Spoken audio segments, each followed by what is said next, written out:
sermon series, and Brendan said how to navigate life's biggest transitions. Thank Amy and Kayla for leading this morning in worship. A lesson on Mother's Day, and is it working? Move it up. I'm going to put on the head mic, I guess. Oh no, you're working. How's that? Yeah. Okay, now we got something. So, we're talking about this navigating through these transitions. And here we go. Basically, it's how to prepare to get to where you've got to get to from where you currently are, that you just got to, from where you originally were, that you can't even remember. That's what we're looking at. I know it's not correct grammar, but it's okay. So, here's the short version of this. How to prepare for what's next.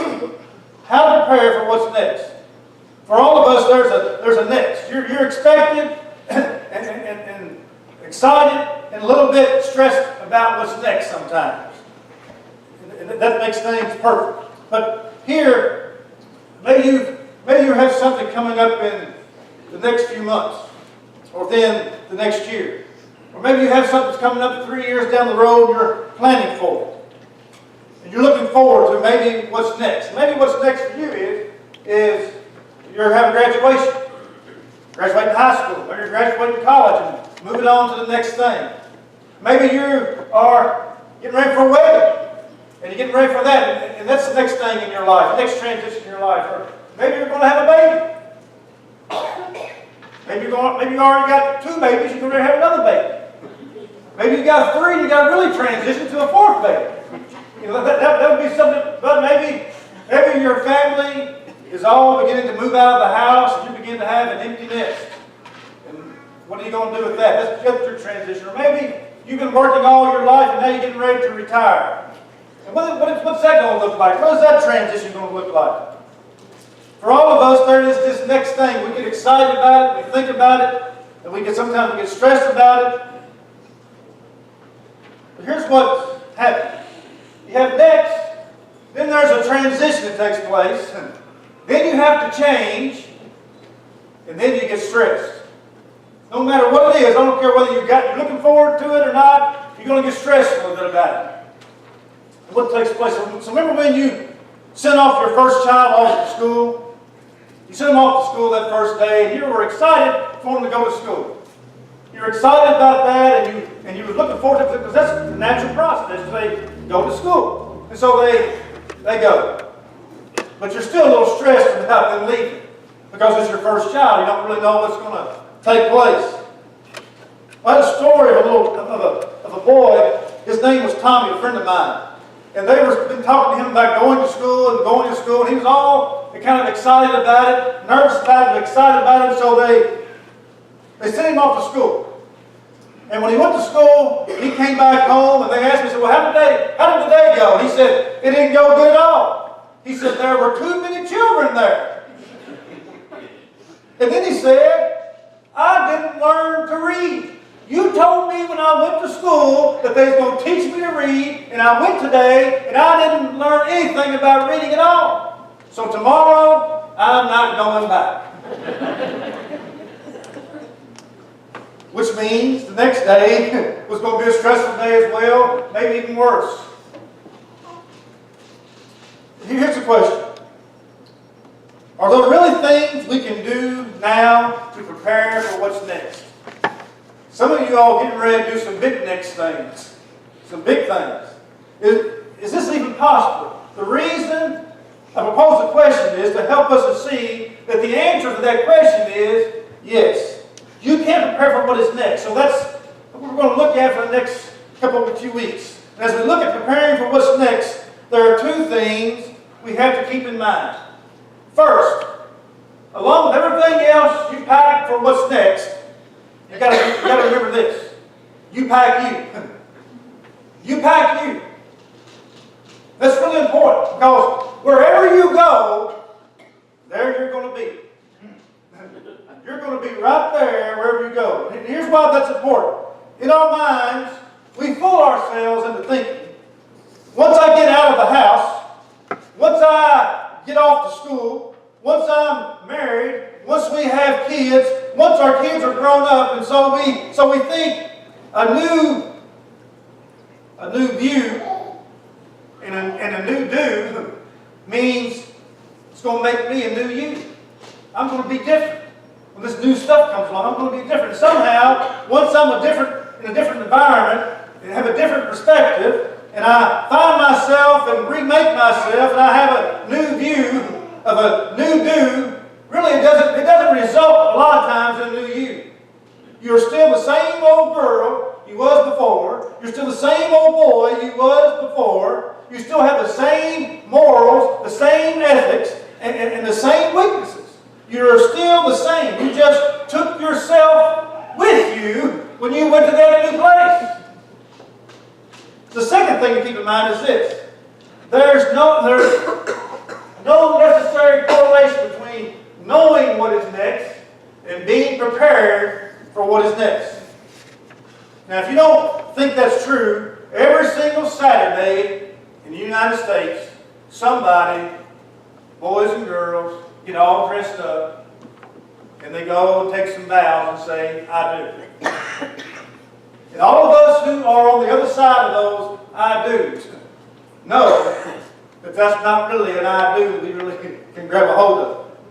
What I mean by that is, we plan to say I do, we do say I do, but sometimes those plans are not exactly what we thought they was when we said I do. They're a little bit different. And there's this thing in me that says, I know what's coming next. So I'm prepared for what's going to come next. That's not the case at all. Not only are you not sure what you can do, you're not sure what your spouse can do. You have no idea until after you get married. And there for a while, and begin to understand each other for a little bit more. The point of being, this is way better than a promise. It's way better than preparation. It's the preparation that comes what we need. It's better than a plan. It's better than a promise.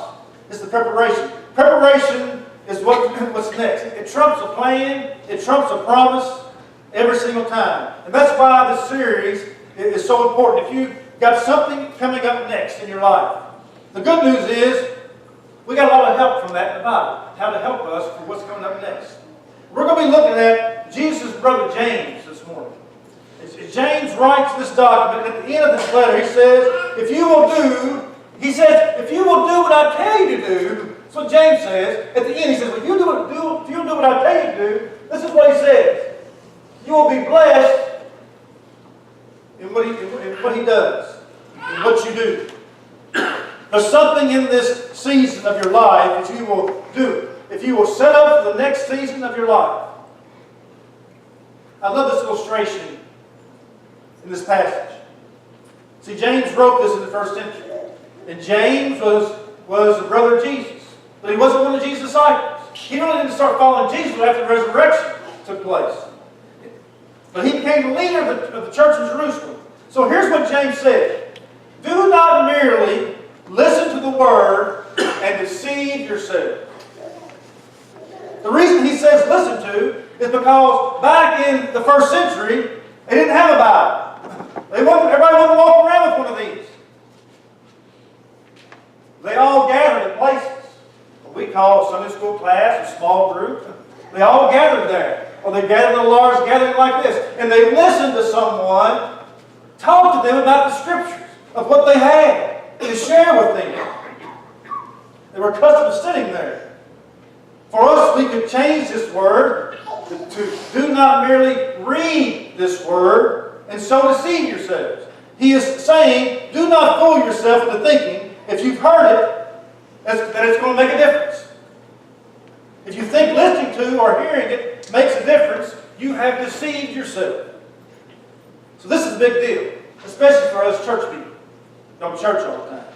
There's something in us that thinks, since I was in this room this morning, I'm a better person.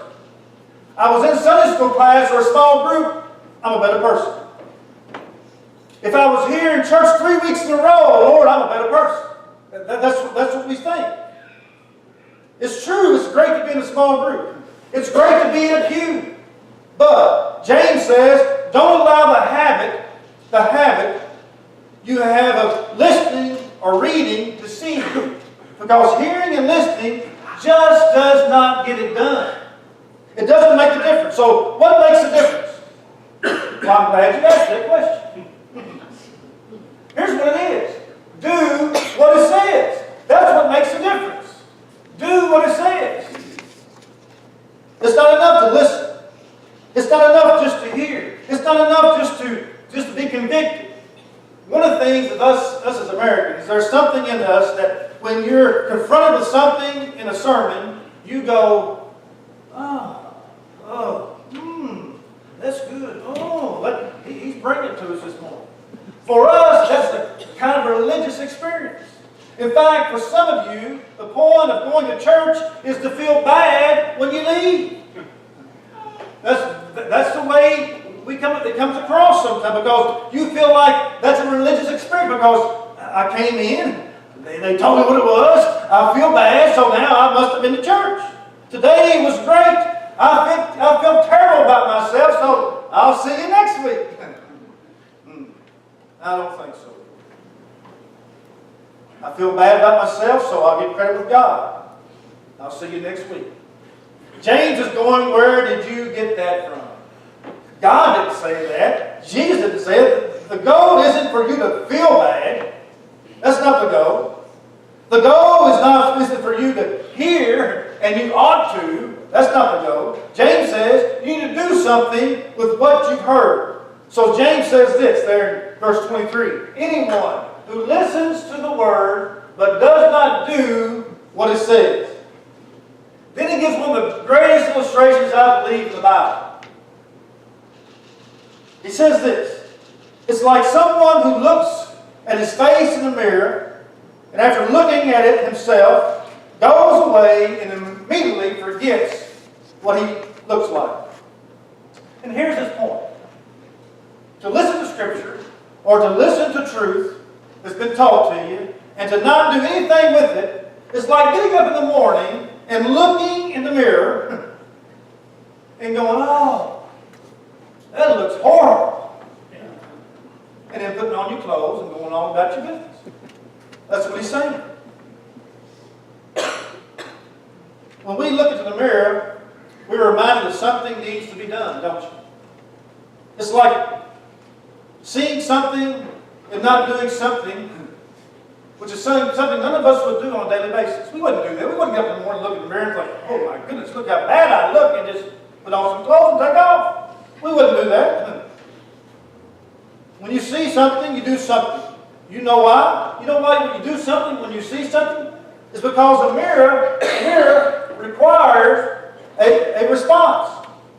A mirror requires a response. You look at that mirror and you see something, it requires you to do something. In fact, I know how each one of you tomorrow morning, and every morning of your life, you stand in front of a mirror every morning of the week to get ready. And I know exactly how long you stand there. Exactly how long you stand there. Until it gets better. That's how long you stand there. That's what's going to happen tomorrow morning. We're all going to get up and we're going to look into the mirror and feel convicted by what we see. Then we're going to do something about it. And here's the interesting thing about this, especially as a Christian. Getting your hair right has far less to do with the direction and quality of your life than getting your behavior right. Getting your makeup right has far less to do with the direction and quality of your life than getting your behavior right. I'll guarantee you, when you look back on the season of your life and you had the biggest regrets, when you look just fine. You look just fine. That morning, your greatest regret. You look at the mirror on your wall, and that mirror required you to have a response, and you responded. And yet, you made a series of decisions that you knew you shouldn't make. And that's like looking into the mirror and saying, I know what I should do, but I'm just not going to do it. See, no one gets credit for looking in the mirror. Don't get credit for that. In the real world, you don't get any credit. In other words, if you get up tomorrow morning, just try this. Get up tomorrow morning and look into the mirror and go, wow, that looks horrible. And put on your clothes, go to work, go to school, and when you get to work and your boss looks at you and says, what in the world are you doing? Look at you. You're not going in there to talk to those clients that way. You're not going to do it. But you say, I looked into the mirror. I looked into the mirror. Your boss is going to look like you're crazy. You've lost your mind. Because in the real world, we don't get credit for looking into the mirror. Right? Is that right? But personally, in our personal realm, in our own behavior, we do it all the time. We sit underneath teaching. Whether it's my teaching here on Sunday morning, somebody else's. We're sitting in a Sunday school class, but somebody teach us. We'll read books. And we'll go, that's good.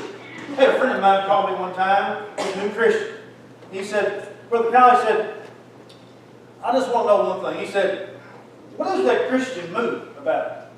And I said, Christian move? What are you talking about, a Christian move? He said, every time you preach, you hit a point sometimes, people will go, He said, the Christian move. He said, I got to do that. I said, Dad, all right, you got to do that. You don't be a Christian, you got to give a move every once in a while. You got to give a That's right. So, see, there's something about that teaching that's convicting. What are you going to do?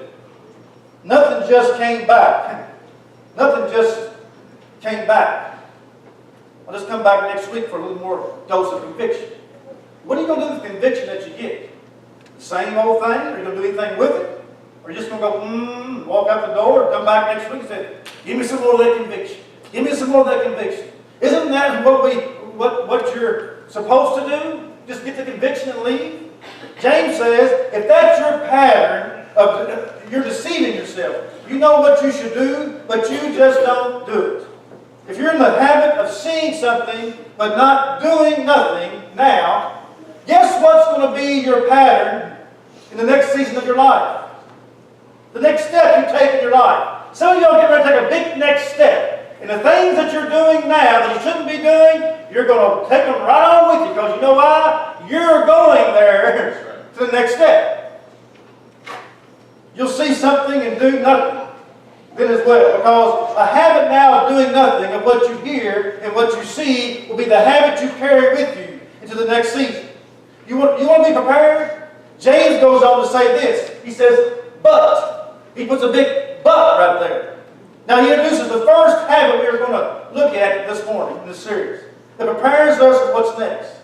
And this is so important. He says, whoever looks intently into the perfect law that gives freedom. In the Greek, he's saying, as you're walking along and you see something on the ground, you just don't kind of stop and look at it going by. You stop and you stare and you gaze at it. When you look in the mirror in the morning to see yourself, do you just kind of say, I'm gone? No, you spend time. You look at yourself. You try to get things looking right the way you want them. You gaze at yourself. You stare at yourself. That's what he's saying. You're intently doing that. When Jesus said, look intently at the law, we have to remember Jesus broke down the law from 631 or so to 2. And I believe he broke it down basically to 1. I believe he broke it down to this one idea that I'm supposed to love you. And I'm supposed to respond to you the way that Christ responded to me. James says something incredible. And when you do that, when I do that, I will experience freedom. When I treat you the way Christ treated me, when I respond to things the way Christ responded, I will have freedom. That's a promise of gazing into Jesus' perfect law and doing it. It's a promise of freedom. Seeing and doing now. Listening and doing now results in freedom later. So by just doing it doesn't bring freedom. By seeing it doesn't bring the freedom. doing it. So here's what I want to show you this morning. This has to do with our finances and our money. Some of you all do this and do it well. I apologize. Some of us do it and do it badly. We got to work better. But here's the thing. If you'll do these three things in life and start it now, especially if you're young, start it now. If you will give first, give the Lord belongs to Him. Give Him His 10%. Give it to Him. It all belongs to Him anyway. You're a steward. You're just holding on to what He's given you. Give Him that 10%. And then save. Save you some money. Set aside some money. Save you. Make it 10, make it 20, 30, whatever you want to make it. But start saving money. And then third, live. Live on the rest. Live on the rest of that. The reason we give is not so we can get something back. The reason that we give is because other people need help. Other people need some help. And other people need to know about Jesus. And so we give for God's kingdom. And why do we give? Because our Heavenly Father gave His Son, Jesus Christ, for us, that we might be saved. Now Jesus says, I want you to do for others what I have done for you. So if you live this way, first, give. Second, save. And third, live. You'll find financial freedom. I promise you. You'll find financial freedom. Because when you live like this, you'll stay out of debt. If you'll give God first, save your money second, and live on what you have left for the rest. It sets up a template on how you manage your money for the rest of your life. It brings financial freedom, and James says that's what I'm talking about. And how about this one? Forgive. If we live and do what Christ did, look at this Forgiveness feels like I'm being punished. It feels like, man, you did something to me and now I've got to forgive you. You got one over on me. I've got to get one back over on you. But for those of us, maybe you, who have truly forgiven somebody, have forgave somebody, it was freedom for you. You were free from what was dragging you down. You was free from what they had done to you. We forgive because God in Christ forgave us. We are to do for others what God has done for us. It's simple. And what about this one? A big sexual purity. Do you know why we should be sexually pure? It has nothing to do with God going to punish you or God's going to beat you up. But it has everything to do with other people. Because when you're sexually pure and you're sexually self-controlled, you're honoring someone else. Not only you're honoring them, you're honoring every one of their future relationships. But not becoming a regret, you're honoring their next relationship and you're honoring them. And Jesus says, that's all I'm asking you to do. Treat them the way I have treated you.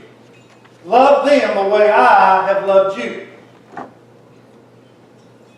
I want you to love them the way I have loved you. Besides, at the end of the day, you discover that sexual purity actually paves the way to intimacy. And there is liberty, there is a payoff, and there is freedom. Our society needs to learn this because you're bombarded daily and daily. Being exclusive leads to romance, not experience. Experience doesn't lead to romance, but being exclusively leads to romance. Now, I could go on and on about some things that James is right about. But that when we stop and stare and gaze into the mirror of what we should be doing and treating people and loving the way Christ did, we find that the incredible law of liberty. And then we do something about it. It makes a difference. If you hear the word and you do something about it, it makes a difference. Now, some of you all might have played sports in your lifetime. I do not know. But when the coach tells you to do something and you do not get it done, you're not going to have success. You're going to have failure. And most likely, you're going to be on the bench.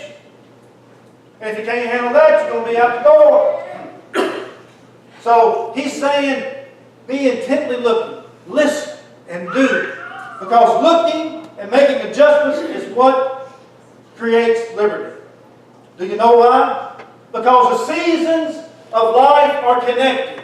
Your life is connected. All the way from the time you were born to the end, it's connected. That's why when you say, when I move, I'll do. No. They're connected. That's what I'm doing now, I'm not going to do later on. Yeah, you are. Because they're connected. When I'm married, no. It's connected. Here's what James says in the whole verse. Whoever looks intently into the perfect law that gives freedom and continues in it, not forgetting what they have heard, but doing it. Then the payoff comes. They will be blessed in what they do. The Greek here is, you will be happy in what God has called you to do. All of you have been called to do something for God. You're just not on this earth by happenstance or no purpose at all. You're called to do something. And when you lock in on that, and when you focus on that, and when you follow the law of God, the payoff that happens in you responds what God has called you to do. So the habit of doing will make you happy. There is a blessing to responding to the mirror of God's Word. When you begin to do what you know you should be doing. So, being a doer now is preparation for being a doer later. You got that? If you can do it now, you'll do it later. If you're not doing it now, you better get right with God or you're not going to be doing it later. Listen, obey God and leave all the consequences to Him. In other words, you just do the doing. Don't try to control the outcomes and don't worry about the outcomes. You just do. God takes full responsibility for the life wholly devoted to Him. You ever heard this one? We're closing up. Just start running towards the brick wall and pray that God will open up a hole. You ever heard that? And what James is saying this morning in Scripture, sometimes what you hear and what you read don't make sense. They seem unpractical. They seem kind of old-fashioned. That was for another generation. It doesn't really pertain to us. But if God tells you to do it, just start running. And when you step across that line into the next season of life, there will be liberty. And you will be blessed in what you do. Now listen. My greatest regret in life was hearing and not doing. I'll guarantee you, your greatest regret in life was hearing and not doing. So if you're not doing it now, you probably won't do it later. Which means you won't be prepared for the next thing that comes down the road in your life. Because doing it, not hearing, makes all the difference. And Jesus taught the same thing in the parable. In Matthew 7, He says, therefore, everyone who hears these words of mine and puts them into practice is like a wise man who built his house on the rock. Then the rains came down, and the streams rose, and the winds blew, and beat against that house, and yet it did not fall, because it had its foundation on the rock. Jesus was teaching you and me that the way you lay a solid foundation for your life is by being a doer, not a hearer. And when things get tough, when things aren't working out, your life will not fall down. And James is pretty clear. You be a doer now, you'll be a doer later. So there's two questions I want to bring to you, and we're closing. What are you doing now that you shouldn't be doing? Probably something. But you tell yourself, oh, later on I'll quit doing that. Here's the other one. What are you not doing now that you should be doing? James says you're deceiving yourself. Jesus says your life may come tumbling down. And every single person whose life came tumbling down saw their life in a mirror. And it required some response. And they said, nah, not now. Not now, Lord. I'm not going to do it now, Lord. No, Lord, I'm not going to change that now. Maybe I'll do that later. Doing and not hearing make a difference. And doing and not hearing will determine if you are ready for what's next. So, what do you do? What do you need to do? That's where you're at.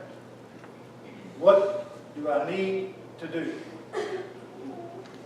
Well, here's a big life decision for you. If you don't know Jesus Christ as your Lord and Savior, what you need to do right now is to give Him your life. And say, Lord, thank you for dying on the cross for me. Thank you for taking my place and taking my punishment, Lord.